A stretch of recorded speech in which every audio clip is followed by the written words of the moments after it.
안녕하세요. 오픈마인드입니다. 오늘은 제가 성장하는 평택이란 주제로 잠깐 이야기를 좀 나눠볼까 합니다. 제가 현재 위치한 곳은 평택 고덕신도시 수변가입니다. 고덕신도시 중심부가 이제 펼쳐져 있는 모습을 보고 계시는데요. 이곳이 고덕신도시 1단계, 지금 그 신동아 파밀리가 정면으로 보고 있는 이곳이 바로 고덕신도시 1단계고, 그 파랗게 되어 있는 곳이 중상입니다. 중심상업지구 평당 6,400인가요? 이렇게 낙찰받은 그런 곳이기도 하고요.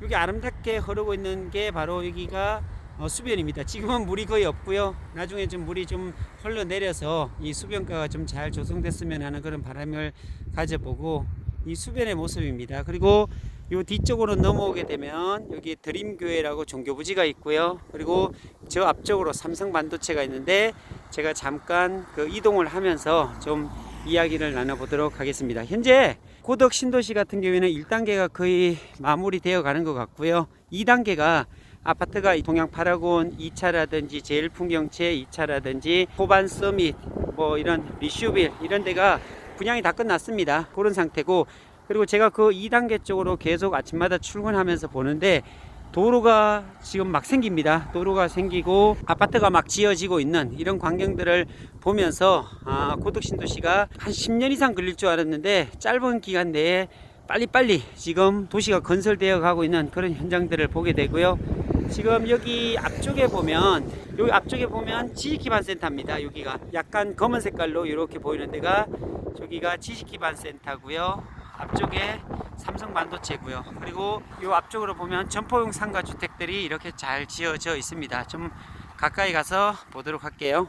네, 지금 삼성반도체 앞에 보면 이런 형태로 점포용 상가주택이죠. 4층짜리로 이렇게 되어 있습니다. 앞에 보는 건물 같은 경우에도 CU 편의점도 있고요. 명품 짬뽕집도 있고, 이런 4층형 점포 상가주택인데 이런 것이 보통 한 20억이 다 넘습니다. 20억이 넘고요. 이런 분들은 이제 사서 수익률 게임을 하는 거죠. 그러니까 월세를 받는 그런 부분들인데, 이 앞쪽 같은 경우에는 거의 다 나간 것 같아요. 거의 상가 같은 경우도 거의 다 나갔고요. 비어있는 데도 조금 있긴 있네요. 근데 이제 여기 위에 보면은 그 월세 낼 수 있는 그 집들이 지금 모자랍니다. 네, 월세가 작년 같은 경우에는 공실이 좀 있었거든요. 근데 지금은 이 공실이 나자마자 바로바로 채워지고 있는 그런 이야기를 합니다. 그래서 수익률로 보면 나쁘지 않은 것 같아요. 그러니까 아주 월등하게 뛰어나지도 않고요, 그렇게 나쁘지도 않고 하는 그런 가운데 있고요. 이런 식으로 거의 대부분 다 잘 지어져 있습니다. 저 뒤까지 보면 빼곡하게 벌써 다 채워졌어요. 한 400개 이상이 지금 이런 점포용 상가주택들이 들어차 있는데, 이런 모서리 같은 경우는 아주 괜찮죠. 이렇게 위에는 이렇게 모습으로 이렇게 돼 있고, 아래는 점포용 상가주택으로 이렇게 만들어져 있고요.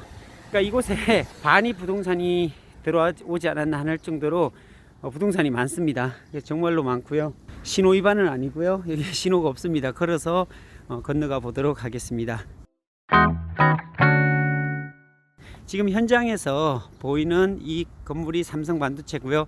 삼성반도체 이 앞쪽으로 이렇게 형성되어 있는 상가들을 볼 수가 있습니다. 그러니까 지금은 아직까지 좀 미미합니다. 지금은 그렇게 아주 잘 갖추어진 그런 형태가 아니고요. 지금도 계속 정비하고 있고 만들어가고 있고 세워져 가고 있는 그런 과정 속의 하나라고 보면 되고요. 지금 현재 좀 설명을 드린다면, 삼성반도체 같은 경우에는 지금 1단계는 다 끝났고요. 2단계도 거의 공사는 다 마무리되어 갑니다. 지금 거의 이제 정리 단계에 있고, 이곳에도 올해부터 양산이 들어간다고 하거든요. 양산이 되어지고 나면은 이제 1단계, 2단계가 2개의 공장이 가동이 되겠죠. 그 2개의 공장에서 한 정 직원이 한 10,000명 정도 근무를 한다고 합니다. 삼성 앞의 모습이고요. 한 10,000명 정도 정 직원이 근무하고, 노동자들은 계속적으로 20,000명 이상이 이곳에서 반도체 공장 라인들을 짓고 있습니다. 이 인원은요 거의 10년 동안 계속적으로 져야 될 것 같습니다. 반짝 1년 2년 하고 떠나는 게 아니라 계속적으로 이 반도체 공장 4개가 건설되고, 나중에 시스템 반도체 같은 그런 라인들이 또 오게 되면, 그 공장까지 짓게 되면 앞으로도 10년 이상 한 2만 명 이상의 노동자들이 이 공장, 반도체 공장을 세워 나가는데 투입될 거고요. 그리고 4개가 다 지어지면 정 직원이 보통 펩 공장 하나에 5,000명이 들어갑니다. 이 5,000명이 들어가는 이곳에 4개의 펩 공장이다 보니까 2만 명이 되겠죠. 근데 정 직원 2만 명에 가족까지 딸린 식구까지 이사를 오게 되면 그 인구는 가히 정말로 말할 수 없이 많은 인원들이 정착을 하게 되겠죠. 지금은 사실 정착하는 인원들이 그렇게 많지는 않습니다. 그런데 이곳에 도시가 세워지고 그리고 정비가 되어지고 그리고 여러 가지 도시의 기능들이 행정적인 기능이라든지 여러 가지 시설들이 완공되어지면 정말로 아름다운 도시가 될 것 같고요. 그리고 직원들이 정착을 하게 되고 가족들이 오게 되면 평택 고덕신도시 같은 경우는 정말로 안정화될 수 있는 그런 도시가 되지 않을까, 자족형 기업 도시가 되지 않을까라는 생각을 해봅니다. 그래서 평택 같은 경우에는 사실은 여러 가지 개발 호재들이 굉장히 많습니다. 평택 진위에 60만 평 가까이 되는 LG 진위 산단이 개발되고 있고요. 그리고 브레인시티가 공사가 들어가서 지금 토목 공사를 하고 있습니다. 148만 평을 공사하고 있고요. 그리고 그곳의 산업단지나 아니면 상가라든지 공동주택 같은 주거 형태의 건물들도 지금 만들어질 계획을 가지고 있고요. 그리고 평택호라든지 안중, 서해안 복선전철 같은 이런 정말로 대형 호재들이 굉장히 많고요.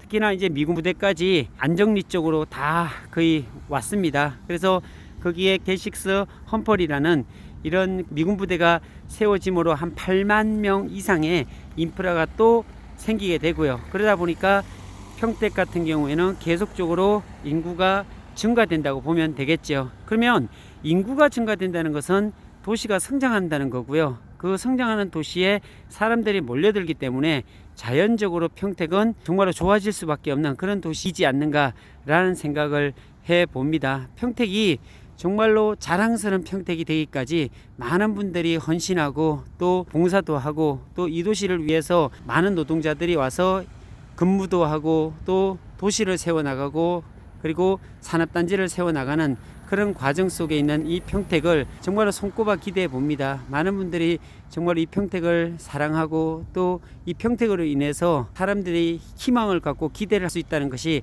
감사하지 않는가라는 생각을 해보면서 오늘 평택 삼성반도체 정문 앞에서 촬영을 마치도록 하겠습니다. 감사합니다.